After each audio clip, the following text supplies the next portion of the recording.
Hello physical fiends, it is Jordan here with a video talking about a newly announced game that has very much caught my eye. Something that's taken me by surprise. It's got a strange name, it's called Qliphah in Providence's shadow.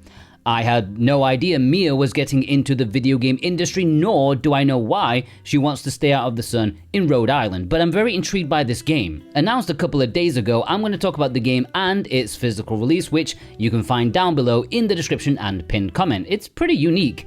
So this is a JRPG from Arc System Works. Now you probably wouldn't get that from the announcement trailer because it barely shows anything in terms of gameplay, but thanks to the reveal stream, yes, it is a JRPG. Set in Shibuya, post-collapse of the world, at least it seems that way, there are monsters known as anomalies causing trouble.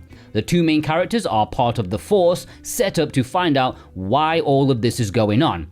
I think most of the detective work is done via beating the crap out of them in the name of research, which is pretty old school policing if you ask me, but if it gets the job done, then so be it. I mean, beat it. Which you've probably done that to a few of Mia's other works as well, I'm sure. It feels like there's mostly a VN style to the story presentation as you head to locations on a map, and cutscenes are like CGs with nicely designed characters, very appealing to certain audiences. But the gameplay. This has a real-time action-based battle system where you use skills to attack enemies but also keep an eye on their attacks, and timing things together can make things go in your favor. Yeah, there's a big counter feature here, and it's Arc System Works, okay? They make Blaze Blue. I will trust them to implement some slick, tense dodging and countering in their battle system. Could be a good one. I'm really vibing with the whole style of the game. I don't know why, but it just gives me the feeling of Astral Chain from Platinum Games. Maybe I'm way off there, but it's just the initial feeling, the art style, the setup, and it's got me quite excited. Now, I'm not expecting this to be a massive, sprawling game with exploration and tons of NPCs and side quests. I think it's going to be quite a compact game, giving focus to where it's needed, keeping things efficient for the developers, but who knows? The game is releasing in late September, and obviously they're going to show more things closer to the release date, ramping up the promotional material between now and then. And I am excited to see what it's going to hold for us. At least we do know it is getting a physical release, which I'm going to talk about now. Firstly, North Americans, I am sorry, it appears it is not getting a physical release over there. However, it is not the end of the world because we do have a nice option. If you check the links down below in the description and pinned comment, you will see that it is getting a physical release in Europe on Nintendo Switch and PlayStation 5. There will be a standard retail release over there. If you want that and you live in North America, you're feeling quite hyped about the game like myself, then you will see that I have linked to a Canadian website, VGP, Video Games Plus, who, despite being North American, they will be stocking the European retail release on Nintendo Switch and PlayStation 5. It's available to pre-order right now, and despite being priced under their normal threshold, they will ship it for free. Worldwide. I mean, Mia would be thrilled about that.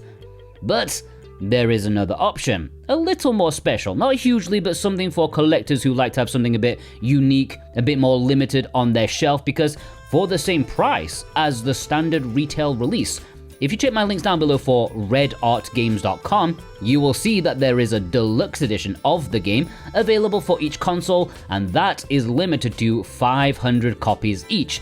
And despite being the same price, it comes with a cover sleeve that has unique artwork, as well as 8 lithographs with artwork for the game. It's nothing groundbreaking, but it's more stuff for the same price. Not including any potential shipping costs and import taxes. I don't know anything about that. I don't know where you live, stop asking me. But if you do want that version, again only 500 copies, you can click my Red Art Games link, and then you can use my discount code, Jordan10, which will net you 10% off, which might actually cover the shipping cost depending on where you live, so that's nice. I support you with the code, you support me with the link click and a purchase. And that's also the case with VGP too. I don't have a discount code with them, but as I say, they do have free shipping on this. Any purchase made via a link helps support me and this channel in the best way possible, and I thank you from the bottom of my heart. And if you're new here as well, hit that subscribe button. If you like physical video games, you like owning the thing you pay money for that you can keep forever and no one can take from you until you're dead, and even then it'll be a struggle once rigor mortis sets in, then it will be very advantageous to be part of this community, okay? It will be the best thing you do today. Let me know, are you looking forward to Qliphah in Providence's Shadow? Which console and which physical version do you plan on picking up? Or are you in a wait-and-see sort of zone? If you are hyped about the game, hype this video if you have the ability to do so. That will let YouTube spread this video around, probably not as many views as Mia's other works, but you know, every little helps. And have a fantastic day. Take care.